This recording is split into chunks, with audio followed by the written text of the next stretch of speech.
குரலற்றவர்களின் குரலாக இந்த மேடையில் அரங்கேற்றி இருக்கிறோம். இருவருக்கும் நன்றி.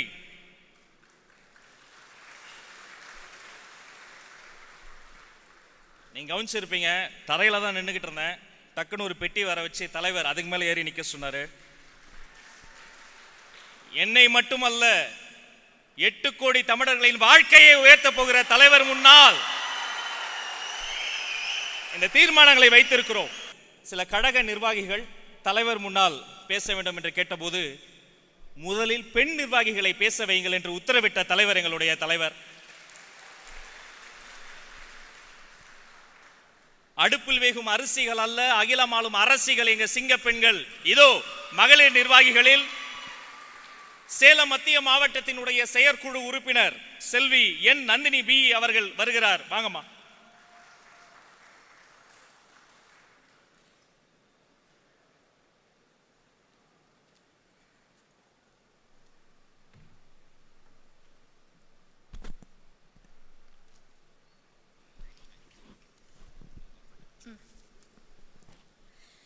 எல்லாருக்கும் வணக்கம்.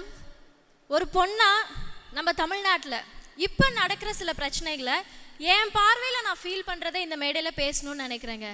சும்மா நார்மலாக ஆரம்பிப்போமா, ப்ராக்டிக்கலாக. இப்போ இருக்கக்கூடிய திமுக ஆட்சிக்கிட்ட டைரெக்டாகவே ஒரு கேள்விக்கு முன்னாடி ஃபஸ்ட்டு அவங்க பண்ணுறதை பார்த்துடலாமா? ஃப்ரீயாக பஸ் விடுறோம் பெண்களுக்காக அப்படின்னு சொல்லி பண்ணிகிட்ருக்குறாங்க. அடுத்து மாதம் நாங்கள் 1000 ரூபாய் காசு கொடுக்குறோமே அப்படின்னு அதையும் பெருமையாக வேற சொல்லிக்கிட்டு இருக்காங்க. இதெல்லாம் கொடுத்து என்ன பிரயோஜனம்? இங்கே இவ்வளோ பெண்கள் இருக்கீங்க, நீங்களே சொல்லுங்க, பெண்கள் நம்ம நிம்மதியாக இருக்கிறோமா?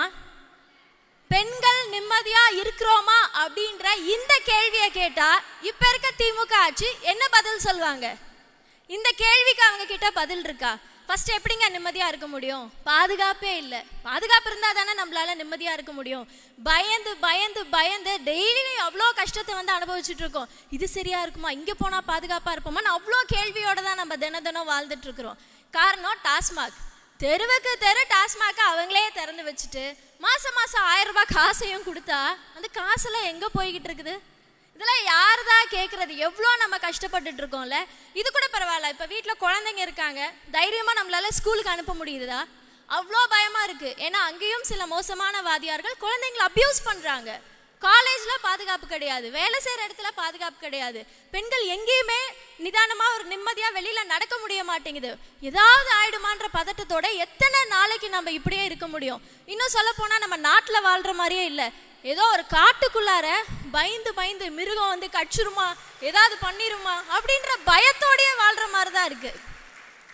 இவங்க வந்து பொறுப்பான அரசியல் பண்ணுவாங்கன்னு பார்த்தா ஏதோ பொம்மை அரசியலை பண்ணுற மாதிரியான ஒரு ஃபீலிங் தான் நம்மளுக்கு கொடுத்துட்டு இருக்காங்க. இது பத்தாததுக்கு இன்னொரு முக்கியமான விஷயம் இருக்கு. நம்ம அன்புள்ள கனிமொழி அக்கா என்னமோ மற்றவங்க ஆட்சியில தான் வந்து இளம் விதவைகள் வந்து அதிகமாக இருக்கிறாங்கன்னு சொல்லிக்கிட்டு இருப்பாங்க. இப்போ எங்கடானா அக்கா ஆளையே காணோம். அக்கா கிட்ட டைரக்டாக ஒரே ஒரு விஷயம் மட்டும் கேட்டுக்கலாம். உங்கள் அண்ணா, அதாவது உங்கள் அண்ணா இருக்காங்கல்ல, அவங்க கிட்ட சொல்லி கொஞ்சம் இந்த பிரச்சனையெல்லாம் ஏதாவது சரி பண்ணுறதுக்கு ட்ரை பண்ணுங்க. அப்படி ட்ரை பண்ணலையா விட்டுடுங்க, ஃப்ரீயாக விடுங்க. எங்கள் அண்ணா இருக்காங்க, நம்ம கஷ்டத்தையும் சரி பண்ணுவாங்க, உங்கள் கஷ்டத்தையும் சரி பண்ணுறதுக்காக நம்ம அண்ணா இருக்காங்க. நம்ம அண்ணா அவர்கள் 2026 வெற்றி தலைவராக ஆட்சிக்கு வரப்போவது உறுதி. அண்ணா இது ஏதோ சும்மா ஸ்டேஜுக்காக அரசியலுக்காக சொல்லலை, நிஜமாவே நீங்கள் தமிழ்நாட்டுக்கு வந்து அவசியம், நீங்கள் ஆட்சிக்கு வந்தே ஆகணும். பெண்களாகிய எங்கள் எல்லாருக்கும் நீங்கள் ஒரு பாதுகாப்பு கொடுத்தே ஆகணும். எங்களுடைய கடைசி ஹோப் நீங்கள் மட்டும்தான். தேங்க்யூ.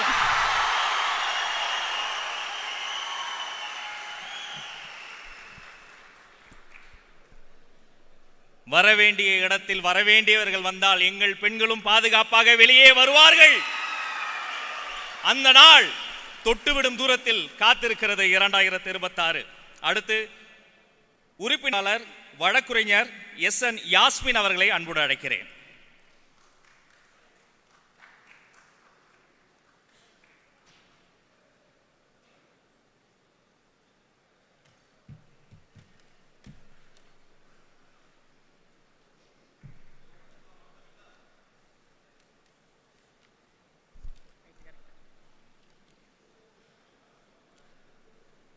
நம்ம வெற்றி தலைவருக்கு வணக்கம்.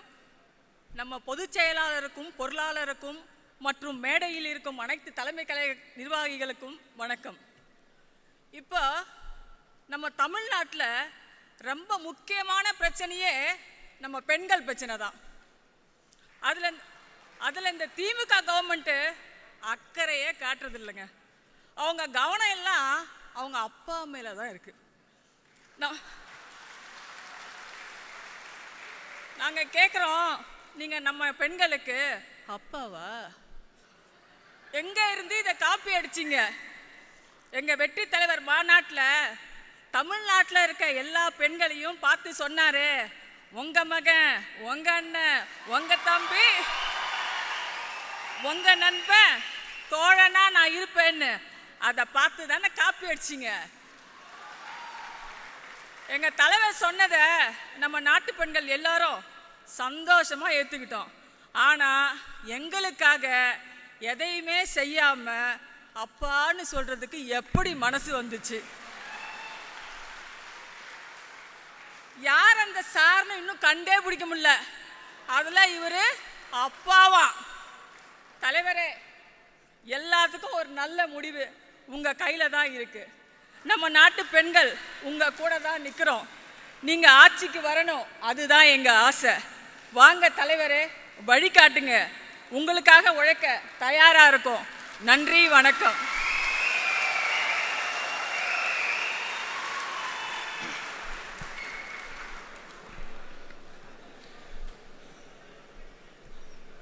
இதுதான் எங்களின் சிங்க பெண்கள்.